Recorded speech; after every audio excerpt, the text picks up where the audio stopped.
Hola, ¿qué tal? ¿Cómo están? Muy buenas noches. Bienvenidos a nuestro primer capítulo del año 2025.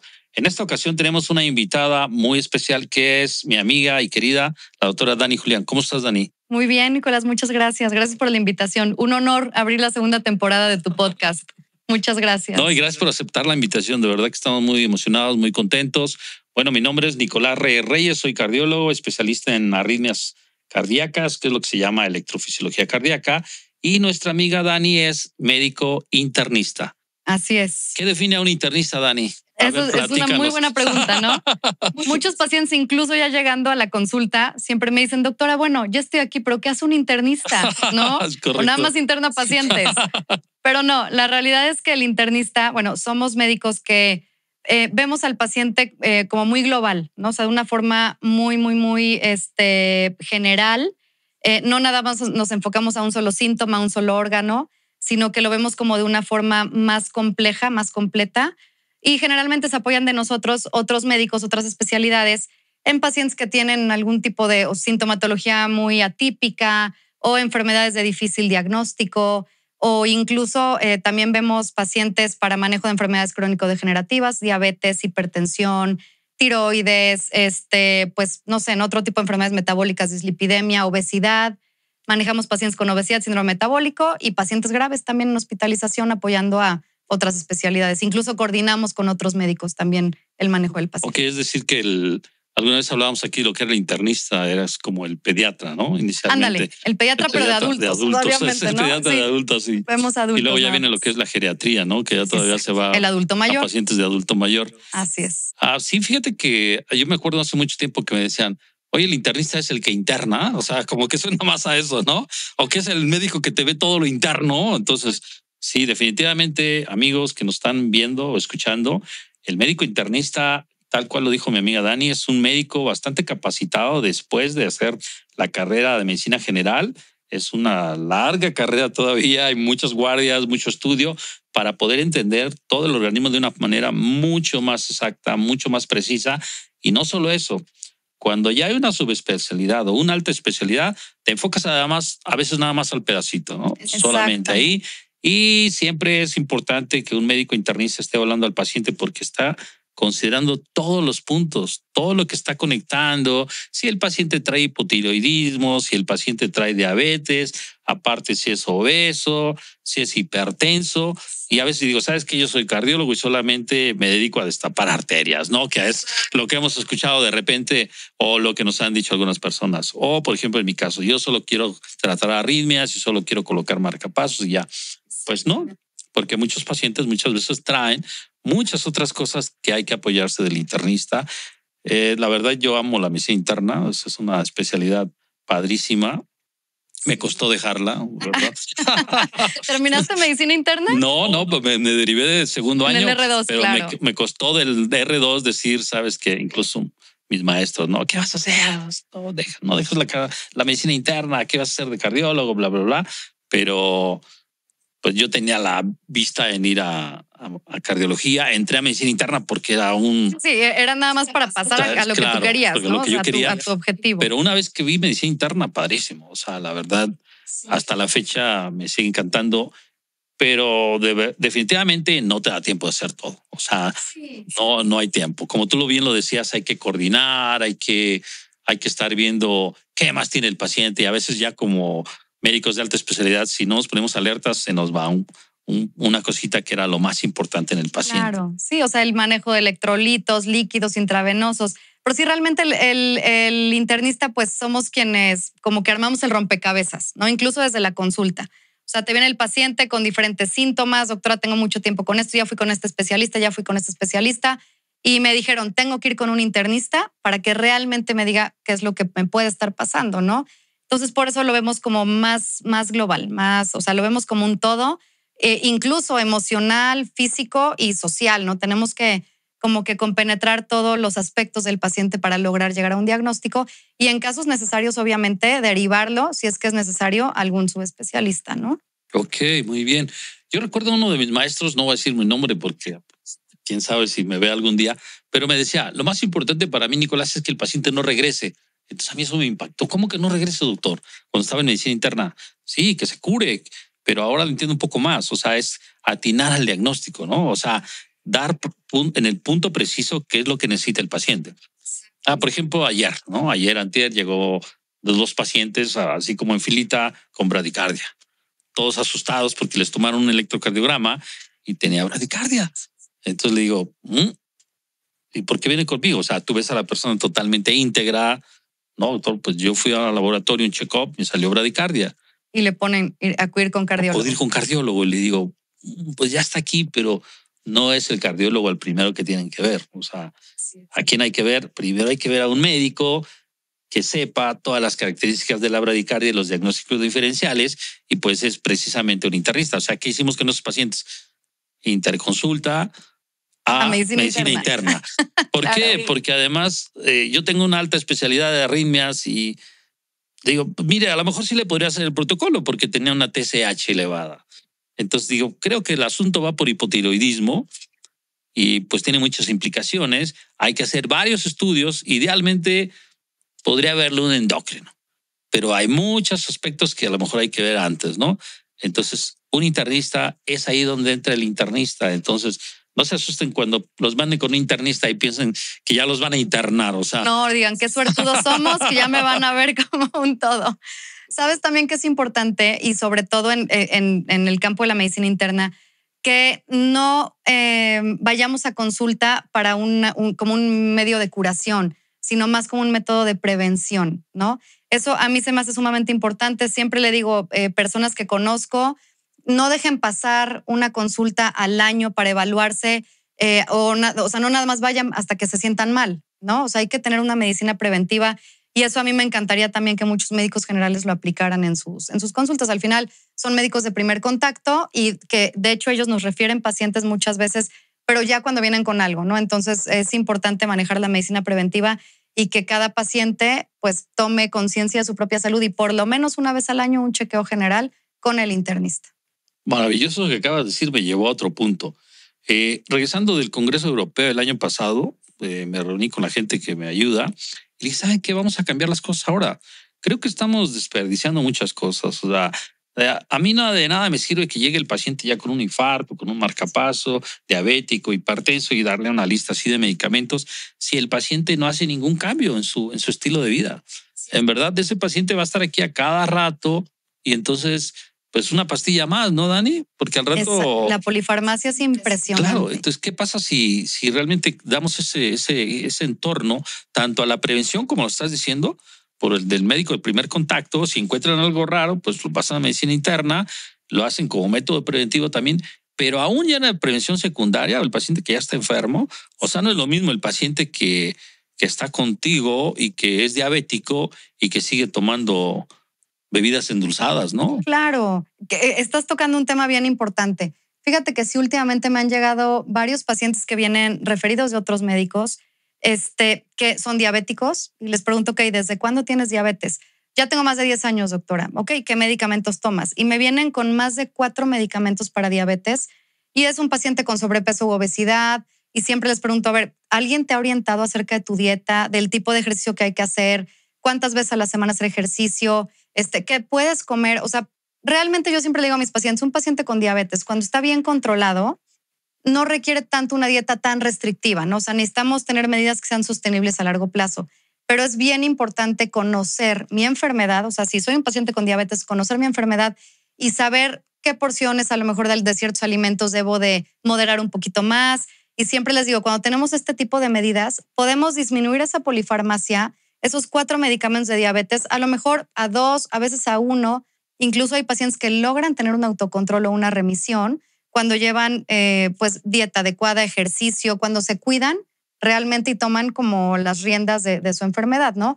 No tiene ningún sentido que cada vez que el paciente se me descontrole, te descontrolaste, otro medicamento y ahora te subo esta dosis también. Entonces es importantísimo meter conciencia de la prevención y ya una vez diagnosticados, como tú dices, del cuidado para disminuir esa polifarmacia en los pacientes, ¿no? Claro que es posible. El problema es que no hay mucha información u orientación ante el paciente que presenta este tipo de enfermedades. Definitivamente, Dani. Fíjate que lo que estás comentando, 2 puntos. Es decir, yo tengo un paciente que ya está enfermo, que sigue consumiendo la dieta a su conveniencia, y que hay 2 puntos.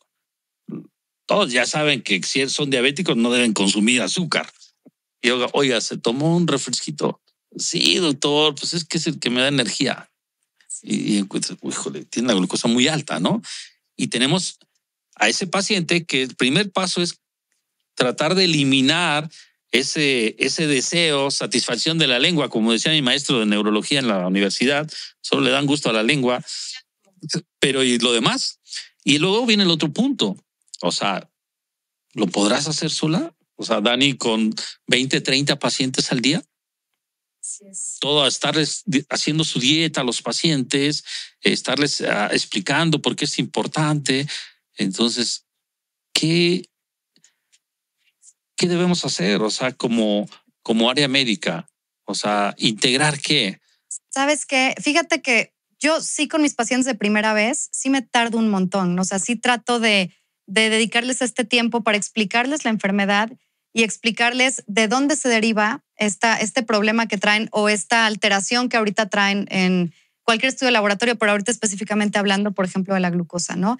Y muchos pacientes, como tú dices, dicen, no, doctora, pero ya no estoy tomando nada de azúcar, ya no estoy comiendo nada de azúcar, pero ¿qué tal las harinas? ¿No? Entonces les pregunto, ¿qué tal las harinas? Porque no es nada más el azúcar, o sea, son ciertos tipos de alimentos. Entonces siempre les digo, yo a todos mis pacientes trato de manejarlos de forma multidisciplinaria. O sea, no nada más yo, sino sí yo me enfoco mucho en todas las comorbilidades, en tratar de controlar tus niveles de glucosa, pero siempre trato obviamente de orientarlos y mandarlos, apoyarme con una nutrióloga especialista en diabetes, en este caso hablando de diabetes, para que les enseñe a mis pacientes, les digo, no se trata de dejar una dieta, como te dije, restrictiva, ni que yo quiera que estés delgado, o sea, se trata de enseñarte a comer de una forma equilibrada, de una forma en la que evitemos estos picos de glucosa que se pueden pues disminuir para que yo pueda irte bajando los medicamentos. Y siempre les digo, te aseguro que haciendo estos pequeños cambios en tu dieta y en tu estilo de vida, logramos disminuir un montón tus medicamentos y también el bolsillo, ¿no? Porque los medicamentos no son baratos.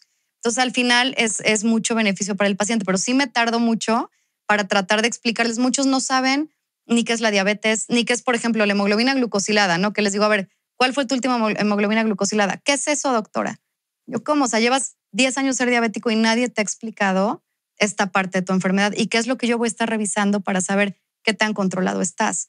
Entonces, son consultas largas porque son de mucha información, pero al final siento que tenemos mucho beneficio en este tipo de, o sea, invertir este tiempo en el paciente. O sea, una inversión inicial te puede llevar a una reducción en el tiempo y en el apego al tratamiento futuro. Claro, y o sea, ya después las complicaciones que puede traer una diabetes mal controlada, pero más que nada porque el paciente no sabe cómo controlar su diabetes, ¿no? Ellos creen que ya me dan una pastilla, ya la hice. Puedo comer de todo porque me tomé mi pastilla.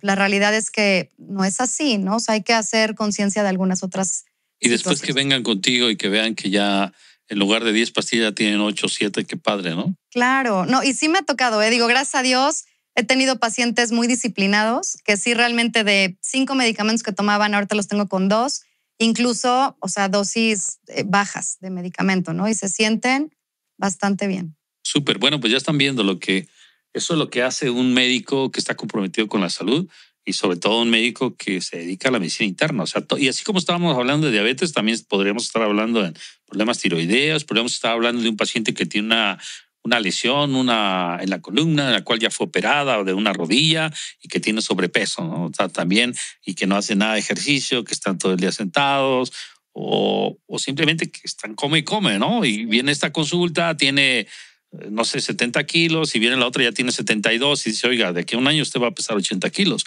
y tiene una cirugía de columna. O sea, entonces no es solamente, o te está hipertenso y sigue consumiendo bebidas que afectan el grado de control de la hipertensión. Entonces, en todos los aspectos, yo creo que el médico internista es un punto clave ahí, y también apoyarse, como lo dijiste, de otras áreas afines a la salud, como es un nutriólogo, psicólogo y demás, ¿no? Rehabilitación también, ejercicio, un rehabilitador que pueda llevar a cabo eso. Porque a mí me ha tocado que me han dicho, doctor, pero es que yo no puedo caminar, ¿no? O sea, mi columna ya no da. ¿Sabe qué? Usted tiene 65 años, debe arreglarse la columna. ¿Y cómo hacer la columna? Pues hacer una planeación para operarse, porque si usted no se opera la columna, al rato va a tener más problemas. Entonces, como que debe enfocar también a la prevención y a evitar digamos, el avance de todas las comorbilidades, ¿no, Dani? Sí, eso es bien importante porque hay pacientes que, por ejemplo, me los mandan, ¿no? Porque se hicieron un chequeo hay pacientes que sí son como un poquito más responsables y dicen, doctora, me hice estos estudios, quiero que me los revise, ¿no? Entonces llegan y a lo mejor no tienen una obesidad como tal, pero traen sobrepeso. Ok, ¿desde cuándo tienes este sobrepeso? No, doctora, toda mi vida. Y ya cuando empezamos a ver los estudios de laboratorio, pues nos damos cuenta que ya empezamos con problemas de colesterol elevado, triglicéridos altos, hígado graso, prediabetes o resistencia a la insulina. Entonces, ese es el momento cuando todavía no llegamos a un problema de obesidad. Estamos en sobrepeso, pero ya vemos que hay problemas derivadas de este sobrepeso. Ahí es el momento para actuar y para evitar que este paciente, por ejemplo, con prediabetes, llegue a una diabetes, ¿no? Porque claro que se puede prevenir, se puede incluso revertir cuando la diabetes es derivada de un problema metabólico, por supuesto que se puede revertir. Tenemos muchísimos casos, tenemos mucha literatura que ya soporta esto. Incluso ya hoy en día tenemos medicamentos nuevos, por ejemplo, los análogos de GLP-1, que nos ayudan un montón para lograr que el paciente llegue a una remisión del sobrepeso o de la obesidad, del colesterol. O sea, esto conlleva disminución de colesterol, de triglicéridos, de hígado graso. O sea, ya tenemos ahorita muchas alternativas para ayudar a los pacientes a recuperar su salud antes de tener otro tipo de complicaciones que ya se vuelven más serias o más crónicas, ¿no? Entonces sí es bien importante esta parte de la prevención y aunque ya estén las enfermedades establecidas, podemos actuar oportunamente, ¿no? Para evitar que esto progrese. Si no difundimos esta información para que el paciente se sepa cuidar, se sepa dar un seguimiento y conocer de su propia enfermedad, ¿a dónde vamos? O sea, los internistas tendrán todo el espacio para atender a todos esos pacientes ahorita en 5 o 10 años. No, claro que no, no, imagínate, no, porque de hecho sí, somos pocos internistas. O sea, la mayoría de los médicos, obviamente, como tú dices, toman la medicina interna para derivarse a otras especialidades. Entonces somos pocos los que terminamos realmente medicina interna y nos quedamos como internistas, ¿no? Entonces sí, estamos ahorita ante una crisis de falta de internistas, es la realidad. Oye, y esto es para mis compañeros internistas. A ver, ¿qué opinas del internista que ves que quiere hacer pura neurología o quiere hacer pura cardio o quiere hacer pura neumo? Híjole, bueno, ¿qué te digo? O sea, sí, justamente son internistas que terminaron medicina interna, pero hicieron aparte una subespecialidad, ¿no? Entonces, sí, a veces dices, ay, mira, a lo mejor yo ahorita no puedo, estoy saturada, pero te voy a mandar con esta doctora que es internista y aparte neumóloga, ¿no? Entonces, pero el paciente de repente llega, no, doctor, es que fui, pero me dijo que ya nada más se dedica a neumología y yo no, ¿cómo? Entonces sí, pues lo ideal sería que no olvidaran la medicina interna, ¿no? Que nos ayudaran muchísimo en esa parte con los pacientes. Pues sería una belleza, porque al final necesitamos internistas, por donde lo veas, en cualquier parte que veas. En urgencias, es importantísimo tener internistas en urgencias, en piso, como médicos de guardia, en terapia intensiva. O sea, la realidad es que abarcamos tanto que sí es importante, pues digo, si alguien de aquí me está viendo y quiere estudiar medicina, hagan medicina interna, pero dedíquense a la medicina interna, no se deriven.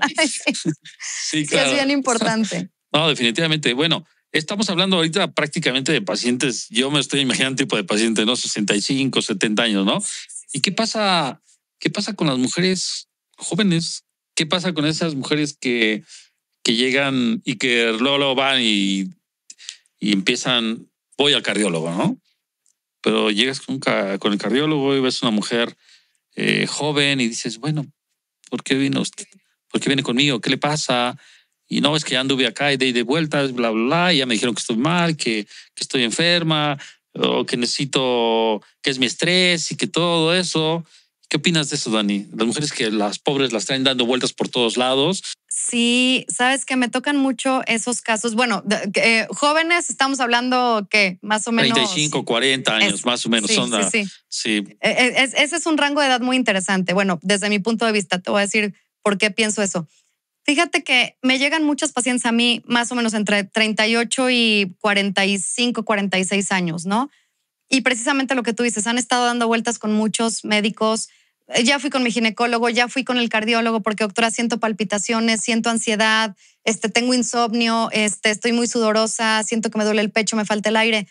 Entonces, es un grupo de edad un poquito olvidado porque es justamente en esa parte donde vemos muchos cambios hormonales. O sea, hablando del hormonal, ¿no? Vemos muchos cambios hormonales, vemos ya muchas fluctuaciones en los estrógenos, a pesar de que no son pacientes ya en etapa de menopausia, tenemos un periodo antes que es la perimenopausia. Entonces, en esta etapa, que es justamente entre los 38 a los más o menos 46, 48 años, vemos estos cambios, hay fluctuaciones de los estrógenos y empiezan con este tipo de sintomatología. ¿Qué hacen los distintos médicos? ¿No? Así me llegan las pacientes, doctores, que fui con tal médico, ¿sabes qué? Ve con el psiquiatra porque estás con mucha ansiedad, estás con depresión, estas palpitaciones son por síndrome ansioso depresivo y van con el psiquiatra y aquí tienes tu ansiolítico, aquí tienes tu antidepresivo. Entonces llegan ya muy desesperadas, ¿no? O sea, dígame qué tengo. Ya he ido a todos lados y pues nadie me dice qué es lo que me está pasando, pero yo me siento mal. Entonces, por eso es que siento que es un grupo un poquito olvidado, porque de hecho el puro diagnóstico de perimenopausia, como que la mayoría de los médicos no lo tienen en la cabeza, ¿no? No lo tienen sobre la mesa. Entonces nos encontramos con una paciente joven, relativamente sana, ¿no? Y pues no sabes para dónde irte. Pero ahora también existe este tipo de problemas a nivel de corazón que no son con sintomatología tan típica. Entonces sí tenemos que prestarles muchísima atención a este grupo de mujeres en especial para saber qué es lo que a qué nos estamos enfrentando, ¿no? Si es un problema real a nivel de corazón, es un problema hormonal o qué es lo que está pasando. Sí, ese comentario lo traigo aquí porque yo recibo varios pacientes así e incluso a veces no son la primera vez que vienen conmigo. Es una paciente que ya llegó, que ya se cateterizó y que pues, me dijo el cardiólogo que mis arterias son normales. Y entonces, ¿por qué viene conmigo si ya la vio el cardiólogo? No, es que quiero otra opinión. Entonces evalúo yo la situación, veo incluso el cateterismo, veo su electro, sus lípidos, todo y digo, efectivamente tiene unas arterias coronarias limpias, sanas, pero pues podría estar hablando de una enfermedad de la microcirculación. Justo eso te iba a decir, ¿qué opinabas de los problemas de la micro? Porque es es más común en mujeres, ¿no? La microcirculación. Cateterismo normal, pero ¿qué hay de la microcirculación? O sea, ahí tenemos que abordarlo distinto. Totalmente, ¿no? Y ese es el grupo de personas que más conflicto se genera, porque este tipo de mujeres vienen con ese punto, con todo lo que tú acabas de mencionar para no repetirlo, y llegaron a un cardiólogo y pues vamos a hacerle un cateterismo. Le hicieron el cateterismo y te encuentras con trastornos del flujo coronario, con una enfermedad, con, digamos, vasoespasmo y todo lo que quieras, pero al final de cuentas el cardiólogo a veces también dice, bueno, ya no es mía. Claro, ya te hice el cateterismo, claro, todo está limpio. Todo está limpio y ya no es mío. Entonces, ¿a dónde mando a ese paciente? ¿No? Por eso la pregunta, ¿a dónde lo mando? Yo mismo he hecho la pregunta a veces, bueno, ¿a quién se lo mando? ¿Sabe qué? Yo identifico que es algo entre la menopausia o como dices tú, perimenopausia. ¿Y a quién lo mando? ¿Al gineco? ¿Al endocrino? ¿Quién? ¿A quién se los mando? ¿A dónde hay que derivar esos pacientes, Dani? Sí, mira, idealmente, o sea, ya habiendo descartado problemas de cardio, ¿no? Estamos hablando de este tipo de pacientes que ya le descartamos lo cardiológico y siguen con este tipo de sintomatología. Fíjate que yo me he puesto a leer mucho últimamente porque me han llegado muchos pacientes en ese rango de edad, ¿no? Entonces, sí lo que he encontrado en la literatura es que ahorita estamos ante un problema de salud hormonal en las mujeres, que como te digo, nadie detecta. Hay ya incluso descrito el síndrome musculoesquelético de la menopausia, el síndrome genitourinario de la menopausia, ¿no? Mujeres que llegan con este tipo de alteraciones, dolores musculares, dolor de hombro inexplicable, dolores articulares y las mandan con el reumatólogo no, todo bien, no tienes nada, infecciones urinarias de repetición y todo esto aunado a lo cardiológico, palpitaciones, lo que ya comentamos, ¿no? Entonces me puse a leer toda esta parte y vi que hay algo que se llama una zona de caos, ¿no? En este grupo de pacientes. La zona de caos en la que la mujer entra en este periodo de perimenopausia, donde sigue menstruando, o sea, sigue con sus ciclos hormonales en teoría normales, hay una ligera alteración, pero ya tiene este tipo de síntomas. Entonces es el periodo de caos porque bien dicen que empieza los ovarios como a querer seguir ovulando, pero ya no hay suficiente reserva. Entonces empiezan a fluctuar mucho los estrógenos. Y pues se habla mucho de que los estrógenos es una hormona que tú también lo sabes, que es protectora para la mujer, ¿no? Y dentro de esta situación de protección de los estrógenos es porque es una hormona antiinflamatoria a nivel del endotelio, es una hormona antiinflamatoria a nivel de tejido adiposo, nos ayuda a disminuir los niveles de LDL, aumentar los de HDL, mantener el colesterol abajo. Y cuando esto empieza a fluctuar, entonces, ¿qué sucede? Empieza a subir el colesterol, sube el LDL, baja el HDL, empiezan las pacientes a aumentar de peso, doctor, estoy aumentando de peso, no duermo, o sea, todo empieza a volverse como una parte de caos, ¿no? Pero, pues como te digo, nadie tiene esta parte como en la cabeza. En los médicos, la verdad es que es muy raro un médico que le diga a una paciente, estás en perimenopausia, vamos a tratar, si eres candidata, vamos a empezar con un poquito de terapia de reemplazo hormonal. La paciente puede mejorar muchísimo con una terapia de reemplazo hormonal, quien sea candidata, evidentemente. Y no nada más a base de antidepresivos, ansiolíticos. Aquí está tu suplemento naturista para que tu perimenopausia y tu menopausia la pases bien. Entonces, lo ideal es mandarlos con un ginecólogo o un endocrinólogo, bien lo dices. El problema es quién sí está capacitado para manejar este tipo de alteraciones en las mujeres. Porque como te digo, no todos le ofrecen a una paciente una terapia de reemplazo hormonal, no todos lo ponen sobre la mesa para platicar la perimenopausia, la inflamación, etcétera, ¿no? Entonces la realidad es que terminan enviándolos todos al internista. ¿Por qué? Porque ven las alteraciones en laboratorios de colesterol, de triglicéridos, incluso empiezan con resistencia a la insulina y no es nada más y nada menos que alteraciones por fluctuaciones de estrógeno, que claro que tenemos que manejar colesterol, triglicéridos, insulina, glucosa, todo.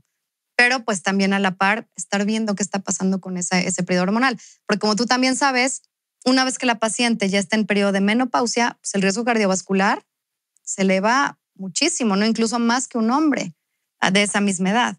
Entonces sí, por eso creo que es bien importante también tocar ese tema del hormonal en las mujeres en esta etapa. Totalmente de acuerdo. Aquí el tema, justo lo mencionaste. Así como el cardiólogo a veces solo quieres operar, solo quieres poner marcapasos, solo quieres hacer cateterismo, solo quieres curar arritmias. No sé, o sea, quizás la carrera o la especialidad de ginecología es ginecobstetricia, ¿no? Ajá, es ginecobstetricia, claro, pero como que se enfocan más en el embarazo. Exacto, o sea, ¿cómo percibe a la población normal a un ginecólogo? O sea, si no estoy embarazada, no voy al ginecólogo, ¿no? O si no me quiero embarazar, no voy al ginecólogo. Es correcto. Creo que así la mayoría de gente, a menos que yo estoy en contacto, tanto pacientes como amigos, amigas, cuando te das del ginecólogo, es el que atiende a los niños, ¿no? Es el que lleva el embarazo. Entonces, realmente esa es parte de la obstetricia. Pero hay mucho descuido en las mujeres en el aspecto ginecológico. Ahora, mi pregunta sería esta. Una persona que está en la perimenopausia, obviamente tiene todas esas últimas variables de todos lados, lo ve todos los especialistas, después dicen, ya no es mío. No sé qué tienes, fibromialgia. Los diagnostican mucho con fibromialgia. Fibromialgia es clásica, clásica, porque no sé qué tiene, ya le descarté todo, tienes fibromialgia. También me llegan muchas así. Claro. Y ahora, ¿qué hacemos entonces? ¿Cómo lo diagnosticamos clínicamente? ¿Se hace un laboratorio? Esa es mi pregunta concreta. Sí. Porque tú lo acabas de decir, los ovarios apenas están ahí como que quieren, fallar. Como que fallan, pero claro. Tú les haces un perfil hormonal. Está normal. Normal. En la perimenopausia, o sea, lo más seguro es que el perfil hormonal lo encuentres normal. Digo, no soy ginecóloga ni endocrinóloga, pero la verdad es que ni modo, no me he tenido que poner a leer porque sí me llegan muchas pacientes así. Entonces, realmente no se trata, o sea, el diagnóstico es clínico. Es clínico porque si tú le das un perfil hormonal a una mujer que sigue menstruando, que te dice, doctora, yo tengo mis menstruaciones cada 28 días o cada 30 días. Hay algo bien importante que tienes que preguntarle. Tus ciclos, o sea, la cantidad es igual, la duración es igual. A veces solo es una pequeña alteración o ya te dicen, no, ¿sabe qué, doctora? Es que antes yo duraba 5 días y ahorita ya me dura 10, ¿no? Pero sigo cada 30 días. Entonces, a veces esos pequeños cambios ya te llevan al diagnóstico, ya te van orientando. Pero si yo hago un perfil hormonal, los estrógenos o el estradiol va a estar normal, la FSH va a estar normal, la LH va a estar normal, porque la paciente sigue menstruando, ¿no? Y sigue ovulando mes con mes. Pero pues la lucha interna de los ovarios y a nivel de todo el eje hormonal desde el cerebro, pues es donde viene toda la alteración. Entonces, lo ideal es, o sea, médico que te haga un perfil hormonal para diagnosticar perimenopausia, pues ahí ya estamos mal. ¿Alguna exploración, digamos, ginecológica? ¿Podría haber algunos cambios a nivel de cervix? Pues eso sí ya no lo sé. Yo creo que eso ya, pero que hasta donde yo he leído, no. Lo único aquí es más lo clínico, ¿no? O sea, la paciente te llega que no puede dormir bien, que sube de peso, que siente palpitaciones, mareos, dolores de cabeza constantes. Nadie le dice que tiene dolores musculares, articulares, te digo, toda esta parte, infecciones urinarias, resequedad vaginal, o sea, ya empiezan con eso. Obviamente todo esto se acentúa muchísimo más en el periodo ya de menopausia, ¿no? Que ya empiezan los bochornos. Bueno, sí, eso también me dicen.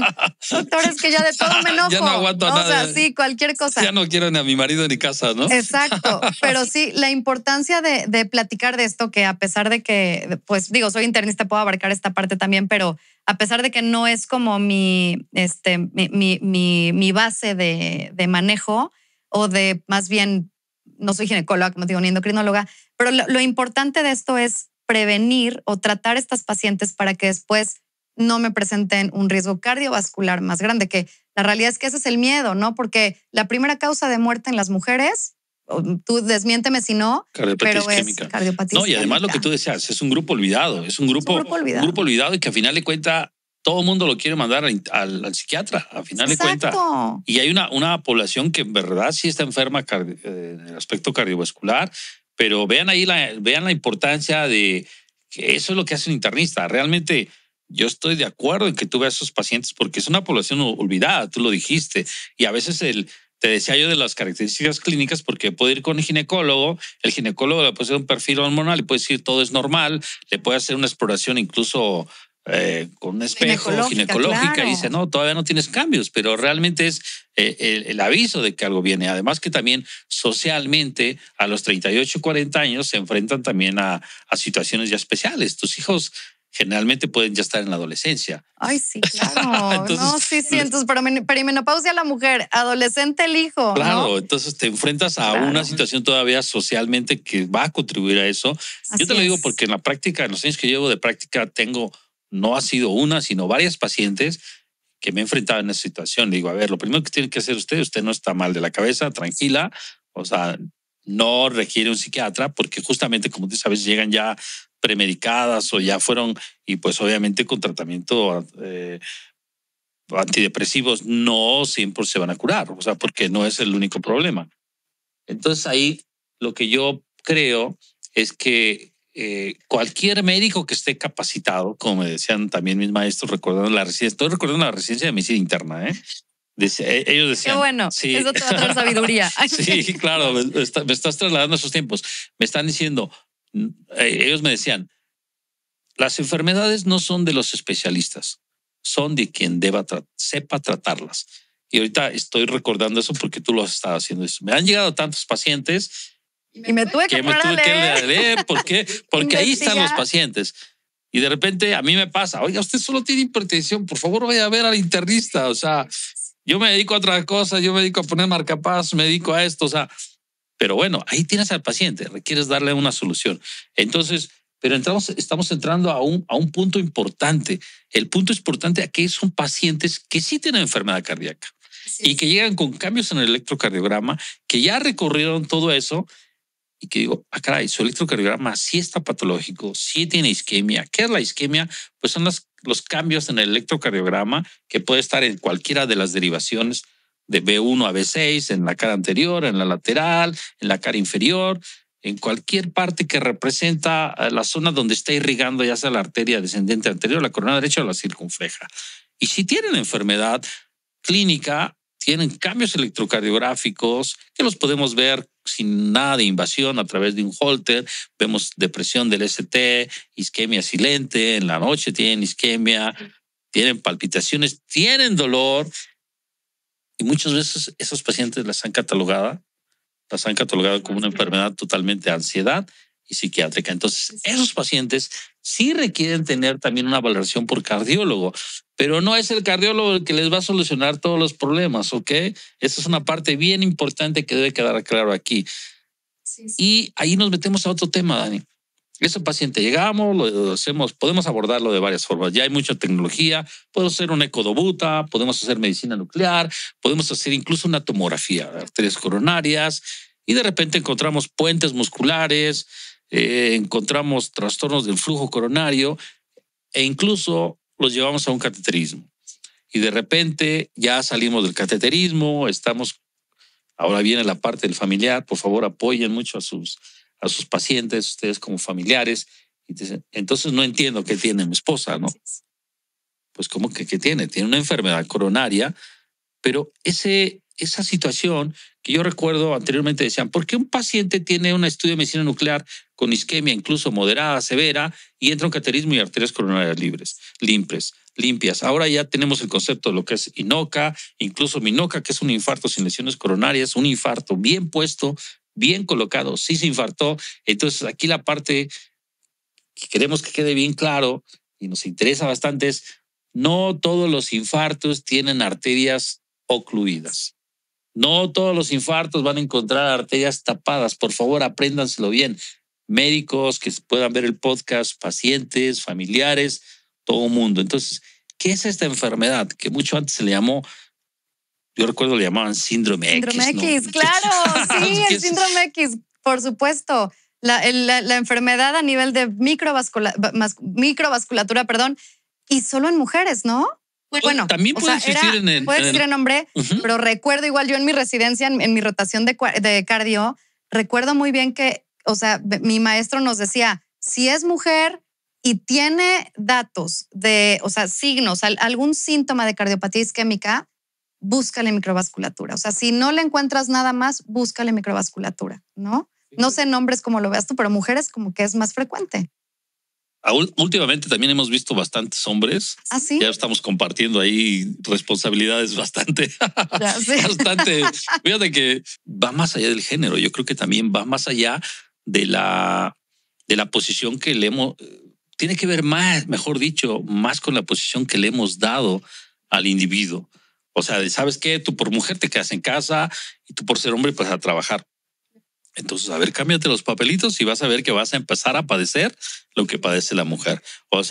El batallar con los niños para la tarea, de que no se quieren levantar en la mañana y que la maestra ya te detuvo, que se peleó en la escuela, que las calificaciones, que no está poniendo atención, todas las cosas que se derivan del estrés Y entonces, si ahora cambiamos y la mujer hace lo contrario, posiblemente puedas padecer también esa enfermedad.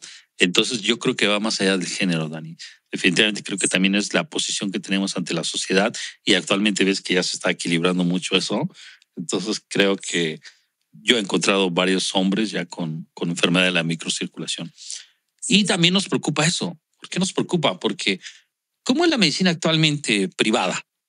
La medicina actualmente privada ya está más enfocada al sistema de salud de una institución. Y los que están en una área privada, pues son aquellos que tienen un seguro. Así es. Si no hay un seguro de gastos mayores, tú te enfermas y a cualquiera de los hospitales que hay en la ciudad y en donde hay medicina privada, no hay bolsillo que lo aguante. No va a haber bolsillo. No hay bolsillo. Tú lo sabes. Va a llegar un momento en que dices, ya no puedo. Así es. Ya se me acabó. Y en una ida a urgencias se te agotó el recurso. Pero también, desgraciadamente, nosotros como médicos, y esto sí quiero que quede bien claro, si tú eres una mujer y tienes 38 años y ya has visto a tu ginecólogo, has visto a todo, y el internista detectó que tenía una enfermedad arterial por los cambios en el electrocardiograma y vienes conmigo, yo requiero hacerte varios estudios. Claro. Y esos estudios son costosos. Requiero hacerte un ecocardiograma, un ecodobuta, quizás un strain, quizás una medicina nuclear, un angiotac, y eso te va incrementando el gasto. Y a veces dice, ¿por qué me hiciste gastar tanto, doctor? Pues pero imagínate que no lo hubieras hecho y si lo hubiera tenido, lo hubiera entonces salido. Es importante, en unos pacientes, de repente encontramos lesiones coronarias críticas, severas, y algo que hemos encontrado muy frecuentemente, Dani, son puentes musculares. Hay puentes musculares que son las causas de esquema y viene lo mismo. ¿Por qué antes no lo tenía? Pero a lo mejor, no teníamos los elementos para diagnosticar algo así. Y tampoco los elementos que se van conjugando, ¿no? Porque claro. para que ahora ya tengas ese problema, como tú lo decías, un periodo de menopausia, perimenopausia, menopausia, en el cual todos los órganos prácticamente se están desequilibrando, y más si ya estás quizás en el periodo en que requieres reemplazo hormonal. ¿Qué opinas tú del, digamos, la sustitución hormonal relacionada a cáncer? Mira, fíjate que se hizo un estudio en los 70s, ¿no? A lo mejor no tenía una muestra tan grande de pacientes, pero ese estudio sacó como conclusión que el reemplazo hormonal, específicamente con estrógenos, ¿no? Te llegaba a provocar cáncer de mama. Entonces, desde ahí fue como los títulos en las noticias, ya se vio que los estrógenos provocan cáncer y empezó a satanizar mucho el reemplazo hormonal. Ahorita ya hay muchos estudios y ahorita no me vienen, perdón, a la mente el nombre de los estudios, pero con mucho gusto lo puedo compartir. Y ya se comprobó que es mucho más el beneficio de una terapia de reemplazo hormonal que el daño que puede haber, ¿no? De hecho, ya hasta se ha comprobado que ha disminuido el riesgo de cáncer bien llevada, la terapia hormonal, obviamente. Si tenemos una paciente que todavía tiene útero, que no está histerectomizada, y vas a dar estrógeno, siempre tienes que dar progesterona también, ¿no? Para protección endometrial. Hay varios tipos de estrógenos que se pueden dar. Pueden ser los orales, pueden ser los transdérmicos en parche, etcétera. Y que a veces los transdérmicos, ya sea en spray o en parche, tienen menos posibilidades de que la paciente pueda tener riesgo de algún coágulo, ¿no? De algún trombo, más que los orales. O sea, son menos riesgosos que los orales en ese sentido. Pero realmente ahorita lo que se ha visto es que la terapia de reemplazo hormonal, empezándola de manera temprana en la perimenopausia, pues disminuye muchísimo incluso el riesgo cardiovascular de la paciente, porque disminuye inflamación. Tenemos receptores de estrógenos en un montón de lugares en el cuerpo. O sea, endotelio, vejiga, vagina, en todos lados, ¿no? Entonces, dando una terapia de reemplazo hormonal adecuada, logramos disminuir mucho la inflamación, el riesgo de dislipidemia, el riesgo de hipertensión, que eso también, o sea, los estrógenos ayudan bastante a la liberación de óxido nítrico, ¿no? Y a la relajación del vaso sanguíneo. Entonces, ahí disminuye mucho el riesgo de que la paciente empiece a presentar hipertensión a temprana edad. Entonces, bueno, son muchísimos los beneficios, incluso de osteoporosis. Retrasa muchísimo la aparición de osteoporosis, que ahora estamos viendo en mujeres que obviamente se satanizó mucho la terapia de reemplazo, que nunca usaron, ahorita de 70 años, con osteoporosis, fracturas por fragilidad a nivel de columna, de cadera, demencia. O sea, todo esto tiene mucho que ver con la falta de estrógenos, o sea, que no se pudieron suplementar a tiempo, ¿no? Entonces yo pienso que se satanizó mucho la terapia de reemplazo. Incluso muchos médicos siguen diciéndole a las pacientes que provoca cáncer, ¿no? Entonces que tengan cuidado. Obviamente no todas las pacientes van a ser candidatas a una terapia de reemplazo hormonal. Hay que individualizar el caso. Yo siempre me apoyo de ginecólogos, ¿no? Para que a la par yo me encargo de ver todo lo metabólico, toda la inflamación que esto está generando, y dejo que ellos hagan su trabajo en pacientes que sí son candidatos a la terapia de reemplazo hormonal. Claro, y obviamente todo esto de desequilibrio hormonal también viene a traer una enfermedad en la microcirculación, tal como lo has dicho. Obviamente, ¿quién lo lleva a la práctica ya diaria este tratamiento? ¿Internista o ginecólogo? De la terapia de reemplazo hormonal. Pues generalmente ginecólogo o endocrinólogo, ¿no? Okay. Que al final el endocrinólogo es el que se encarga absolutamente de todas las hormonas. Pero pues hay que encontrar quién sí lo maneja, porque a pesar de que tenemos muchos ginecólogos y muchos endocrinólogos, no todos creen en esta terapia de reemplazo hormonal, ¿no? O no todos la ponen sobre la mesa. Sería interesante revisar los artículos que hablan de esto, porque sí es algo que está generando mucho problema en estos tiempos y mucha controversia, y sobre todo la evolución del paciente obviamente se torna totalmente distinta cuando das un reemplazo hormonal y prácticamente puedes llevar a la paciente casi a la normalidad en todos los aspectos y en todos los órganos. Pero como tú dices, o sea, si yo soy ginecólogo y hago 5 cesáreas diarias o 6 cesáreas diarias, ya no tengo el espacio, el tiempo, porque también soy humano, y también me canso. Entonces requiero a alguien más que lo haga. Entonces nosotros hemos considerado, fíjate que este podcast pues es un podcast que desarrollamos nosotros en mi empresa.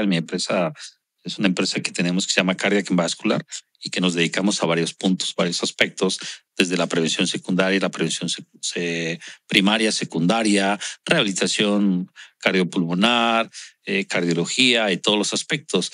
Y también nos interesa mucho en la educación. Por eso creo que es muy importante revisar estos artículos y generar ese cambio, compañeros médicos y pacientes, que sepan que cuando ustedes traen toda esta enfermedad, pueden ir a visitar al médico internista, definitivamente. La doctora Daniela Julián, es una médico internista que pasó por todo el proceso de medicina general en la Universidad UPAEP. En la UPAEP, después la residencia de medicina interna en el ISSSTE, en Monterrey. De Monterrey, en exacto. El regional de Monterrey. Y entonces es una doctora que tiene toda su credencialización adecuada, sus certificaciones y que estás en congresos frecuentemente, ¿no? Te acabo de ver hace poco, unos 15 días, que yo andaba en Mérida y tú andabas en Cancún. ¿Dónde estás, Dani? No, en la Riviera Maya, entonces, justamente. ¿Dónde estás, Dani? Ya te vi que andas ahí en la Riviera Maya. Entonces, así es. Continuamente capacitando, que es otra de las partes, capacitación continua, lectura, acudir a talleres, acudir a los congresos internacionales, medicina interna. Yo me acuerdo que fui al congreso de medicina interna, ¿no? Ahí conocí a un hematólogo aquí de Puebla en aquellos años, y fue el primer médico, creo, que conocí poblano en un congreso nacional de medicina interna, cuando era yo residente de medicina interna. Entonces, pues estar continuamente en la educación es parte de que generes un internista. Entonces, la doctora Daniela Julián es una médico internista con todas sus credenciales actualizadas, su certificación. ¿Y dónde consultas, Dani? Estoy en el Hospital Ángeles, en la Torre 1, la que es la nueva torre ahorita, la Torre 1, en el piso 7, consultorio 786. ¿Formas para contactarte? ¿Teléfono? Teléfono, tengo el teléfono del consultorio, que es el 2226-227512. O también ya pueden llegar y ver el directorio, ¿no? También, claro. Sí, y también en la página de la Sociedad Médica del Hospital Ángeles pueden ingresar. Pueden ingresar. Sociedad Médica del Hospital Ángeles de Puebla, ingresas, buscas internistas y pueden encontrar a la doctora Daniela Julián. Entonces ya sepan que pueden ir primero con ella, por favor. Si tienen hipertensión, no quieran venir luego con el cardiólogo. Yo a veces pongo 3 o 4 marcapasos al día, entonces de repente... Claro, y luego ver un paciente con hipertensión. Pero bueno, sí tengo que decir que para mí es muy importante... Ya le pegué el micrófono. Para mí es muy importante la valoración del cardiólogo. Yo siempre le digo a mis pacientes, a todos, o sea, bueno, obviamente ya pacientes con enfermedades crónicas, a todos los mando al menos una vez al año con el cardiólogo, ¿no? Para tener, aparte de lo que yo reviso y de lo que yo controlo, me interesa mucho, tú sabes, te los mando a ti. Claro. Me interesa muchísimo saber cómo ves tú al paciente en cuanto a lo cardiológico para que también yo esté tranquila, ¿no? O sea, tener la visión del experto que me diga, todo está bien, podemos seguir con el mismo manejo, me lo mandas cuando necesites. Claro. Ya, me quedo muy tranquila. Pacientes que nos vean, por favor, regresen con la doctora Daniela. Con la doctora Dani, por favor, regresen con ella, con Daniela. No los saturen. Ya vimos Así lo que es su valoración y bueno, y estamos en comunicación continua, ¿no? Siempre. Si hay un paciente que requiere algo, lo platicamos, lo comentamos. Exacto. Hemos tenido pacientes en conjunto, ¿no? En común, que hemos cateterizado, que hemos llevado de emergencia, de los días, ¿sabes qué, Katy?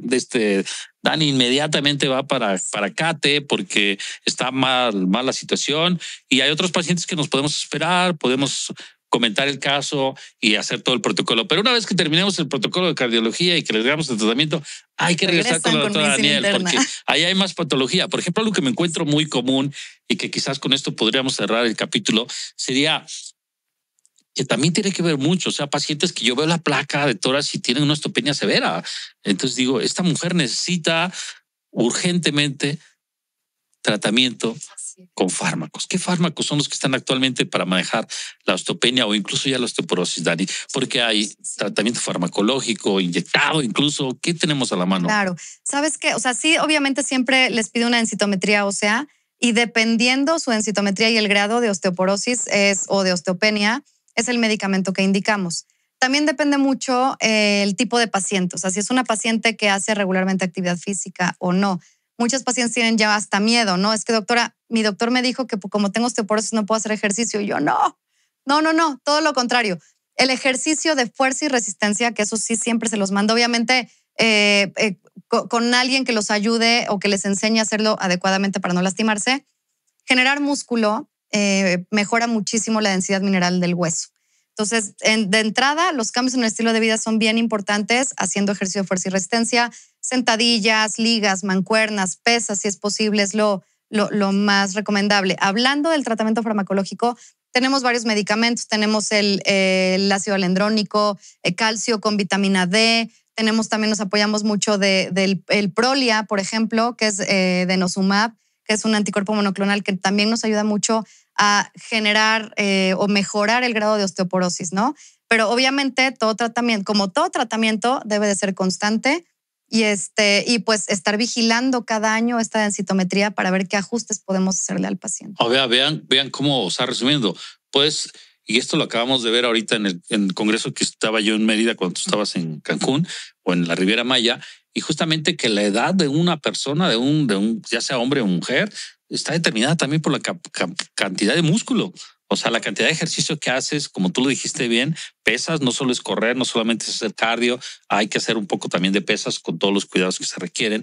Pero ya vieron, son tratamientos, pueden ser orales, pueden ser inyectados, pueden ser anticuerpos monoclonales de varios tipos. Pues todo eso es lo que tiene que hacer el internista. Entonces, para que vean que el internista tiene una carga bastante fuerte para poder evaluar los pacientes. Y eso, digo, después de poner 3 marcapasos en un día, por favor, no me pidan que yo vayan con la doctora Julián, por favor. No me pidan que yo les mande al endronato, por favor. Sí, exacto. Pero sin embargo, también el cardiólogo requiere tener esa capacidad de identificar cuando un paciente requiere algo más y derivarlo también. Nosotros también debemos derivar pacientes. Los cardiólogos también debemos derivar pacientes a los médicos que se dedican a eso.